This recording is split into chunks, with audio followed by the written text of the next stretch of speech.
یہ تیرا برا عمل تھا، یہ تیرا برا عمل تھا، یہ تجھے کھا جاتا اگر میں نہ ہوتی۔ تو کہا یہ بوڑھا جو مجھے بچانے آیا یہ کون تھا؟ کہا یہ تیرا اچھا عمل تھا پر کمزور بڑا تھا، تھوڑا تھا، یہ تیرے برے عمل کا مقابلہ کرنے کی ہمت نہیں رکھتا تھا۔ حضرت مالک بن دینار کہتے ہیں میری بیٹی نے خواب میں میری داڑھی پکڑ لی اور کہنے لگی ابا میں چاہتی ہوں تو صحیح ہو جا، ایسا نہ ہو کہ پھر تیرے پیچھے یہ بو ازدہ لگ جائے۔ حضرت مالک بن دینار کہتے ہیں جب میں سو کے اٹھا تو میری داڑھی آنسوؤں سے بھری ہوئی تھی، پھر اس کے بعد میں نے توبہ کی، اس طرح کی توبہ کی کہ پھر میں نے کوشش کی کہ دوبارہ میں اپنے رب کی نافرمانی نہ کروں۔ حضرت عبداللہ ابن عباس فرماتے تھے جو دنیا میں ہنس ہنس کے گناہ کرتے ہیں نا، ہنس ہنس کے جھوٹ ہنس ہنس کے بولتے ہیں، ہنس ہنس کے لوگوں کی غیبت کرتے ہیں، فرمایا یہ جو تمہیں ہنس ہنس کے گناہ کرتے نظر آتے ہیں ان کا رونا قیامت میں دیکھا نہیں جائے گا، ان کے آنسو قیامت میں دیکھے نہیں جائے، جو ہنس ہنس کے گناہ کرتے ہیں یہ روئیں گے۔ فَلْيَضْحَكُوا قَلِيلًا وَلْيَبْكُوا كَثِيرًا، رب فرماتا ہے زیادہ رویا کرو کم ہنسا کرو۔ نبی پاک علیہ السلام روتے تو صحابہ کہتے حضور آپ اتنا کیوں روتے ہیں؟ تو محبوب فرماتے جو میں جانتا ہوں وہ تم نہیں جانتے۔ بھائیو قبروں میں اکیلے جانا ہے، کبھی غور کرنا، اکیلے کوئی بندہ ساتھ حساب دینے نہیں جائے گا۔ اماں بڑا پیار کرتی ہے لیکن قبر میں کبھی کوئی ماں بھی ساتھ دفن نہیں ہوتی، اپنا اپنا حساب دینا، مشکل وقت ہے، حساب کر لینا چاہیے، تیاری کر کے رکھنی چاہیے۔ گناہ اگر یہاں ہماری زندگی کو تنگ کریں گے تو وہاں بھی ہمارے لیے مشکلات پیدا کریں۔ نبی کریم علیہ السلام نے فرمایا ہے کہ اللہ بڑا مہربان ہے، اللہ بڑا کریم ہے، اللہ بڑا ستار ہے، اور یاد رکھو جب کوئی اس کی ریٹ کو چیلنج کرے، جب کوئی اس کے قانون کو توڑے، جب کوئی اللہ کی اعلانیہ نافرمانی کرے، پھر رب کریم کی غیرت کو، اس کے عدل کو جوش آتا ہے، توبہ کرے سچی، مسجد کی حاضری دے پابندی کے ساتھ۔ میری آپ سے ہمیشہ یہ گزارش رہتی ہے کہ مسجد کی حاضری پابندی سے دے۔ میں اپیل کرتا ہوں داڑھی رکھ لیں، یہ میرے نبی کا طریقہ ہے صلی اللہ تعالی علیہ۔ واپس آ جائیں، ہماری بقا نہ ہمارے دین میں ہے، کوئی نہیں ہمیں رکھے گا، کوئی نہیں رکھے گا، کوئی نہیں۔ میرا ایک دوست رات بتا رہا تھا کہ سعودی عرب میں ایک شخص نے 30 سال محنت کی، تو جب وہ مرا ہے وہیں اس کے گھر میں فون کیا تو اس کے گھر والوں نے کہا جناب آپ کو مشکل ہوگی ڈیڈ باڈی بھیجنے میں، وہیں دفن کر دیں، ہاں اگر اس کا کوئی پیسہ ہے تو وہ ذرا اکاؤنٹ میں بھیج دیں، بچیوں کو ضرورت ہے۔ او بھائی تو اکیلا جائے گا، تیرے لیے مشکل ہو جائے۔ اپنے بھی ساتھ یقین کریں، بچے دعائیں کرانے آتے ہیں، کہتے ہیں حضرت جی دعا کریں اللہ اماں کی سختی معاف کر دے۔ اس کا مطلب کیا ہے کہ اماں اب جائے، اب ہمارا نمبر آئے۔ بچے تو انتظار کر رہے ہیں کہ ابا جائے اور گدی پہ ہمارا نمبر آئے۔ تیاری ہے، اکیلے جانا ہے، اکیلے سخت سا مرحلہ ہے، اکیلے سارا کچھ فیس کرنا۔ آج توبہ کریں، وہاں کے کیڑے یہاں رہ کے مارے، اپنے ساتھ ظلم نہ کریں۔ ہم اس قابل نہیں کہ وہاں جا کے مقابلہ کر سکیں۔ جوان بیٹی یہ ہمارا ہستا بستا شہر ہے اور سارے اپنے ہیں ہم آپس میں، لیکن کسی کی جوان بچی اس محلے دار سے جس کو وہ بچپن سے جانتی ہے، کونے میں جوان بچی 20-22 سال کی اگر ماچس لینی چلی جائے تو شور ہو جاتا ہے، بیٹی نکل آئی ہے جی، ابا جی شام کو گھر آئے تو محلے دار غیبت کریں گے، بیٹی تیری جوان وہاں کھڑی تھی آج سبزی لینے آئی تھی ماچس لینے، ابا درا نکال لیتا ہے، بیٹی کیسے باہر چلی گئی؟ بھئی اپنا محلہ ہے، سارے اپنے لوگ ہیں، کیوں پھر بھی نہیں جا سکتی؟ کیسے گئی؟ 5413 فٹ اونچی غار ہے، غار سور، اور جب ہم وہاں جاتے ہیں تو تجربہ کار حاجی مشورہ دیتے ہیں، کہتے ہیں سویرے سویرے جانا فجر کی نماز کے وقت، ورنہ دوپہر میں جانا بڑا مشکل ہوتا ہے۔ 3 بوتلیں بغل میں پانی کی، رستے میں 4-5 جگہ جو ہے وہ بیٹھنے کی جگہ بنی ہوئی ہے، وہاں ڈھابے ہیں، چائے کے، بوتل کے، پانی کے، رستے بن گئے۔ لیکن جب حضرت صدیق اکبر نبی پاک کو لے کے گئے کوئی رستہ نہیں تھا، دشوار گزار گھاٹی تھی، کہنے لگے محبوبہ آپ کو تکلیف ہوگی آپ میرے کندھوں پہ بیٹھ جائیں، پبا پہاڑ قدم نہیں جے لاؤندا تے 100 پہاڑ تے چڑھیا جاندا، او پیا جاندا جے یار نبی دا، اے اصلی دلدار نبی دا۔ حضرت صدیق اکبر حضور کو لے گئے اور ڈیوٹی لگائی، فرمایا اسماء میں نہیں چاہتا پریشانی جتنی مرضی ہے، ایمرجنسی جتنی مرضی ہے، پر میری محبت گوارا نہیں کرتی کہ حضور سرکے اور کھجور پہ گزارا کریں. بیٹے تازہ کھانا پکا کے پہنچانا ہے. 5413 فٹ اونچی غار اور دن کو ڈر آئے. حضرت اسماء کہتی ہے میں روز تازی روٹی پکاتی، کھانا تیار کرتی، جب دنیا سو جاتی تو میں پہنچا کے آتی.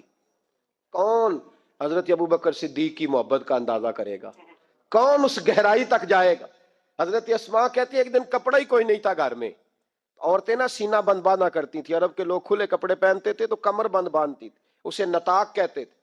حضرت اسماء کہتی ہے میں نے اسے پھاڑا، آدھے میں روٹی باندھ لی اور آدھا میں نے کمر کے ساتھ باندھ لیا. جب لے کے گئی نا، یہ بخاری ہے، تو حضور نے دیکھا، حضرت ابوبکر نے دیکھا کہ بیٹے یہ تو سینہ بند ہے. کہا ابا جی آدھا وہاں ہے، آدھا میں نے باندھا ہوا ہے.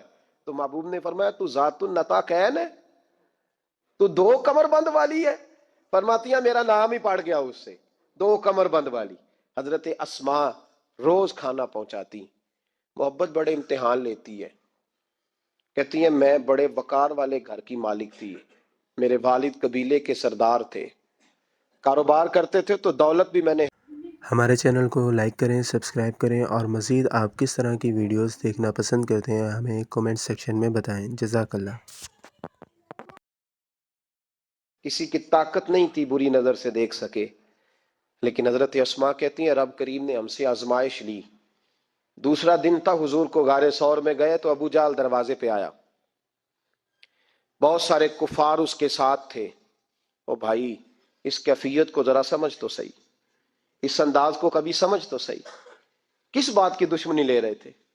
حضرت صدیق اکبر نے کس طرح کے امتحانات دیے. سارے کفار کٹھے ہو کے کہتی ہیں میرے دروازے پہ آ گئے، دستک دی، میں باہر آئی. ابو جہل کہنے لگا کہاں گیا ہے تیرا والد محمد ابن عبداللہ کو لے کے صلی اللہ تعالی علیہ وسلم، کہاں گئے؟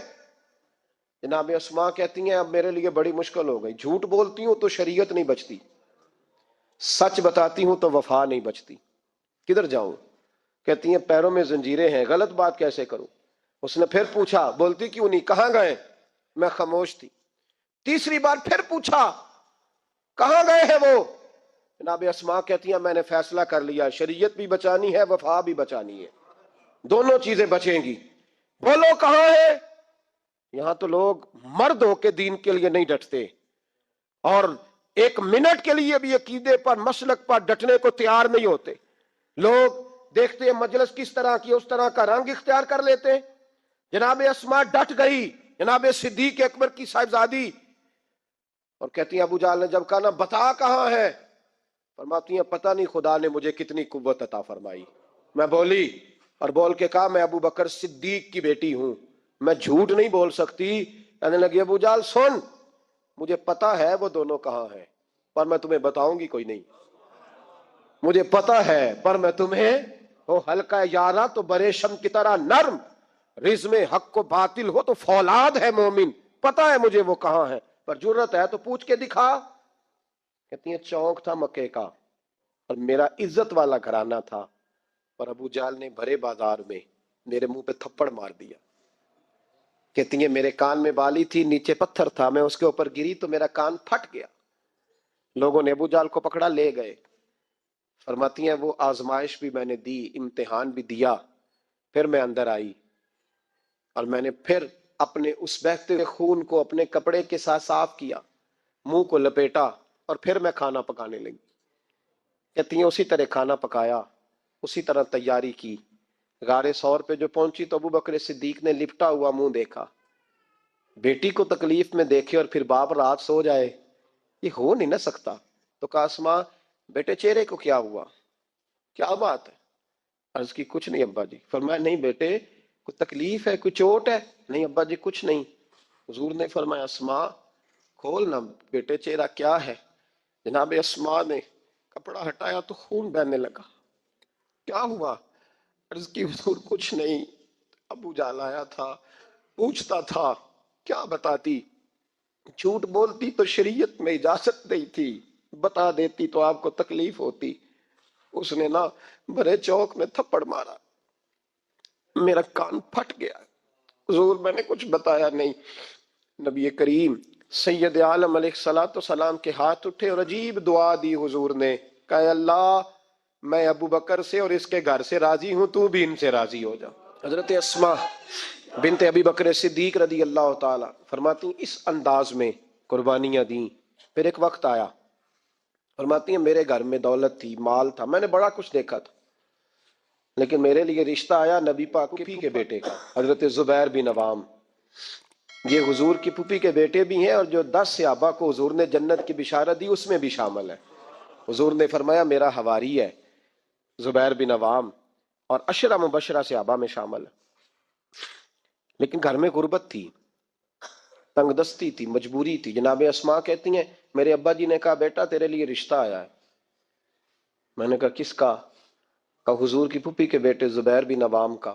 کہتے میں نے تھوڑی دیر کے لیے سوچا کہ وہاں تو بڑی غربت ہے، تو جناب صدیق اکبر نے اگلا جملہ کہا، فرمایا تمہیں پتہ ہے رشتہ بھیجا کس نے؟ کہا ابا جی کس نے؟ کہا مصطفیٰ کریم نے۔ جناب اسماء کہنے لگی پھر آپ کو مجھ سے پوچھنا نہیں چاہیے تھا، پھر حضور نے پسند کیا ہے، محبوب نے، اتنے میرے نصیب۔ حضرت اسماء کہتی ہے میں اس گھر سے گئی تھی جہاں 3 غلام ہر وقت ہوتے تھے، اور یہ بخاری مسلم میں آپ کو ملے گا۔ بیٹیوں کی تربیت ہم کرتے ہیں، وہ کہتے ہیں اوہ سسرال میں کام کرنا پڑتا ہے، سویرے اٹھنا پڑتا ہے، ایسے کرنا پڑتا ہے۔ سنو جناب صدیق اکبر رئیس مکہ اور مدینہ کی بیٹی فرماتی ہیں میں جب زبیر بن عوام کے گھر میں گئی تو میں آٹا بھی گوندتی تھی، میں کپڑے بھی دھوتی تھی، محبوب نے میرا رشتہ کرایا نا۔ فرماتی ہیں میں چکی بھی پیستی تھی۔ فرماتی ہیں زبیر بن عوام نے گھوڑا رکھا ہوا تھا، وہ جب باہر جاتے تو میں گھوڑے کے لیے چارہ بھی کاٹ کے لاتی تھی، میں اس گھوڑے کو بھی سنبھالتی تھی، میرے ہاتھوں میں چھالے پڑ جاتے۔ ایک دن میرے ابا جی نے دیکھ لیا، ابو بکر صدیق بڑے پریشان ہوئے۔ کہتی ہیں انہوں نے جا کے محبوب کی بارگاہ میں عرض کی حضور اگر آپ اجازت دیں تو میں زبیر کو ایک غلام نہ دے دوں، میری بیٹی کام کرتی ہے، اس کے ہاتھوں میں نے چھالے دیکھیں، ایک غلام نہ دے دوں؟ ڈائریکٹ حضرت زبیر بن عوام سے نہیں کہا کہ تو اتنا کام کراتا ہے، جھگڑا نہیں کھڑا کر دیا۔ کہتی ہیں ایک غلام حضور کے ذریعے جناب ابو بکر صدیق نے بھیجا، اب وہ باہر کے کام سنبھالنے لگا، گھوڑے کو چارہ ڈال دیتا، کچھ سودا صرف لا دیتا۔ کہتی مجھے یوں لگا جیسے میں آزاد ہو گئی ہوں۔ غربت بھی تھی، زبیر بن عوام نیک بڑے تھے پر طبیعت کے ذرا سخت تھے۔ ایک دن ابا جی آئے تو میں نے کہا حضور اور تو کچھ چیز نہیں چاہیے، تھوڑی سختی ہے طبیعت میں۔ تو کہتے ہیں میرے والد نے یہ نہیں کہا میں پوچھوں گا، میں حضور سے بات کروں گا۔ کہنے لگے بیٹی صبر کر، بیٹی صبر کر، تیرا خامد نیک ہے، اگر تو اس کی رضا میں دنیا سے گئی تو رب تجھے بغیر حساب جنت عطا فرما دے گا۔ اور خامد کی پرہیزگاری بھی تو دیکھو نا بھائی، صرف دولتوں کی ضرورت ہے، صرف ان چیزوں کی ضرورت ہے، اس کی پرہیزگاری بھی دیکھو۔ اب اسماء کہتی ہیں اس کے بعد میں نے شکوہ نہیں کیا، اس کے بعد دوبارہ شکوہ، سخی بڑی تھی حضرت اسماء۔ حضرت عبداللہ بن زبیر آپ کے بیٹے تھے، کسی نے ان سے پوچھا کہ آپ کی والدہ کا کیا حال تھا، تو فرماتے میں اماں کو مصلے پہ چھوڑ کے گیا، عبادت کر رہی، عبادت گزار بڑی تھی، مصلے پہ چھوڑ کے گیا۔ فرماتے میں ظہر کے وقت گیا اور عصر کی نماز کے بعد آیا تو میری اماں ابھی بھی مصلے پہ بیٹھی تھی اور رب سے معافیاں مانگ رہی تھی۔ کہتے بڑی سخی تھی، اور میری خالہ سیدہ عائشہ بھی بڑی سخی تھی۔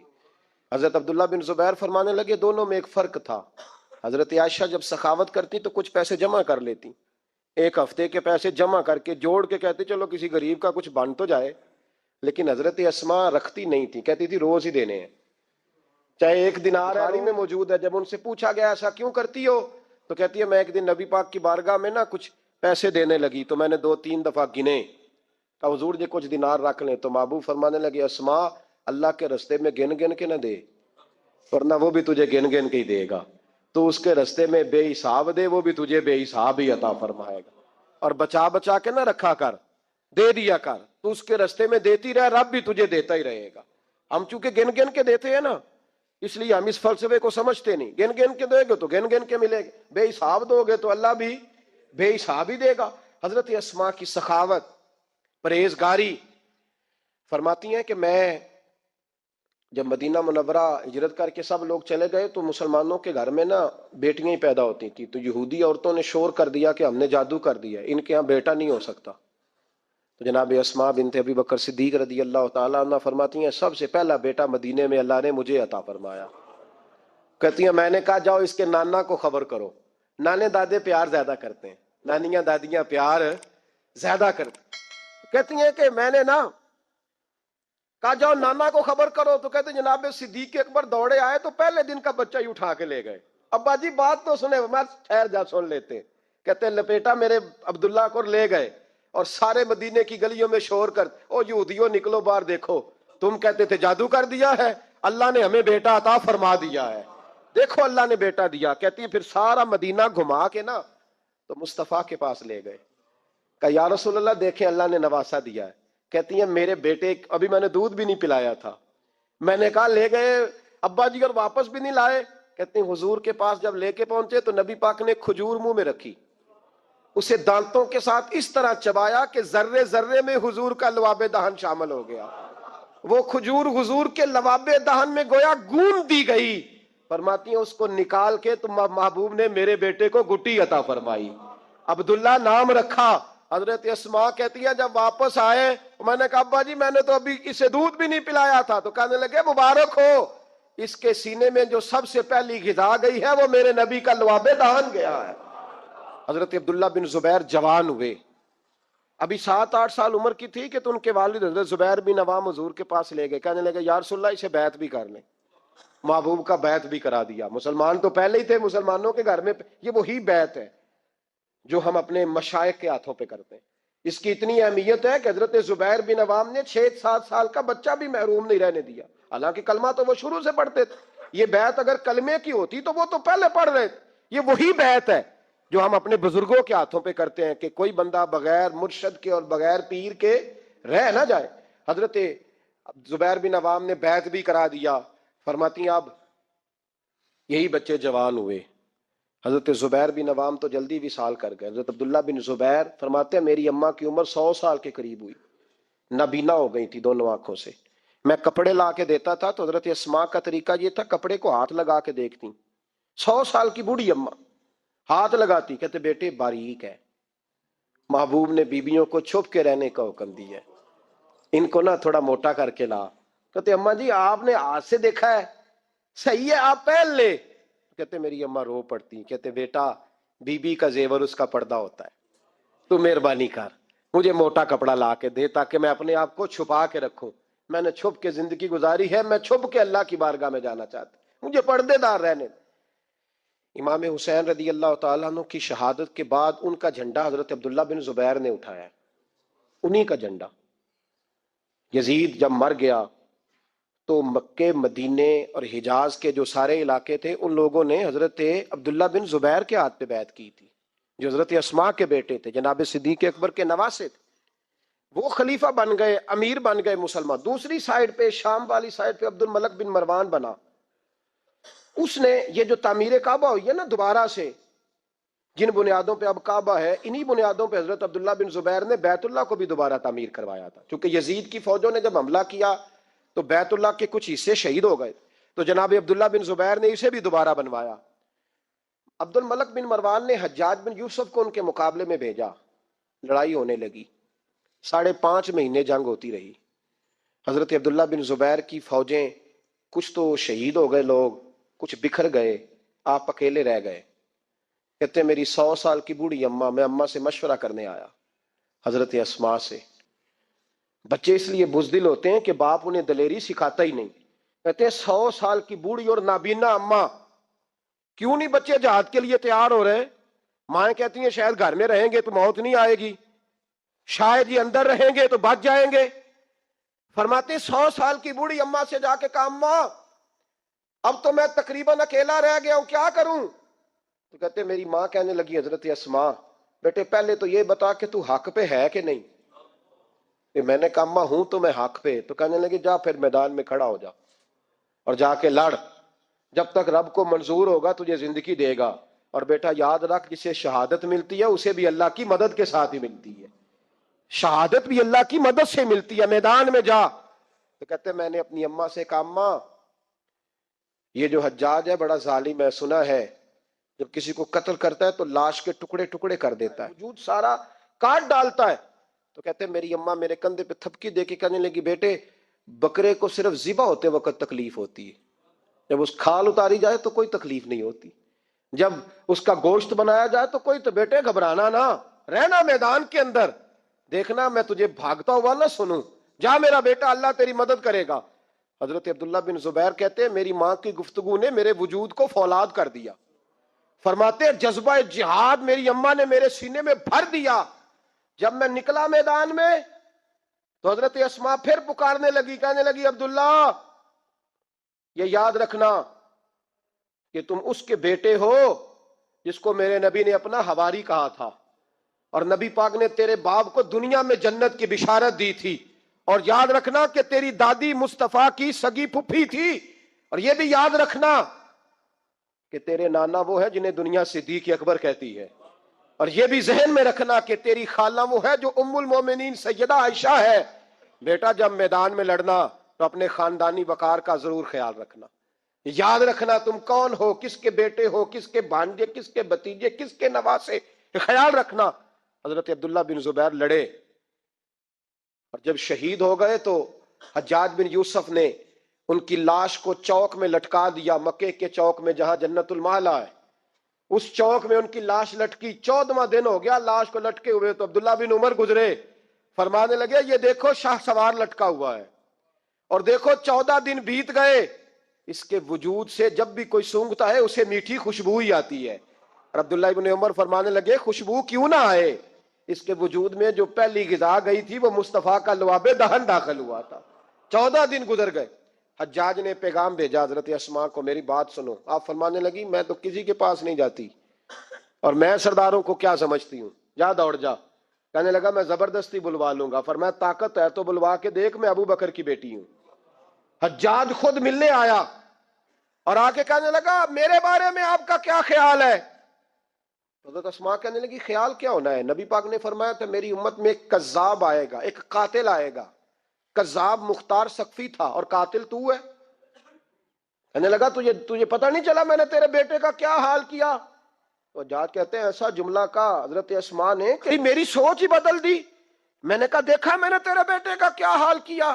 تو حضرت اسماء کہنے لگی تو نے تو صرف اس کی دنیا خراب کی ہے، اس نے تو تیری آخرت خراب کر دی ہے۔ تو سمجھ نہیں آئی، تو نے دنیا خراب کی، اس نے تو تیری آخرت خراب کر دی، ابھی تو سمجھا نہیں؟ تو کہنے لگا اماں تو بوڑھی ہے، تجھے شاید پتہ نہیں کہ تیرے بیٹے کی لاش لٹکی ہوئی ہے۔ تو کہتے ہیں حجاج کہتے ہیں حضرت اسماء کہنے لگی شکر ہے اللہ کا، شکر ہے اللہ کا، میرے بیٹا لٹک تو گیا ہے پر کسی ظالم کے آگے جھکا تو نہیں نا، شکر ہے اللہ کا۔ اور کہنے لگی شاہ سوار لٹکے ہی ہوتے ہیں، جو شاہ سوار ہوتے ہیں وہ سواریوں پہ ہی ہوتے ہیں، حجاج جا۔ حجاج بن یوسف کہتا ہے جب میں باہر نکلا تو بڑی بڑی تلواریں میرا سر نہیں جھکا سکی تھی، پر حضرت اسماء کے جملوں نے میری گردن جھکا دی۔ لوگ مجھ سے پوچھتے تھے فاتح کون ہے، آپ کے عبداللہ؟ تو حجاج کہتا ہے نہ میں اور دوسروں کو تو وہ ماننے کو تیار ہی نہیں تھا نا، کہتا ہے فاتح دیکھنا ہے تو وہ ابو بکر کی بیٹی اندر بیٹھی ہے، وہ سب سے زیادہ فاتح، وہ فاتح ہے جس کا حوصلہ جوان ہے، جس کے سینے میں ایمان کی قوت تگڑی ہے، جو آج بھی ان اصولوں پہ قائم ہے جو مصطفیٰ نے دیے تھے۔ ہمارے چینل کو لائک کریں، سبسکرائب کریں اور مزید ہمیں بتائیں کہ آپ کس طرح کی ویڈیوز دیکھنا پسند کرتے ہیں۔ جزاک اللہ۔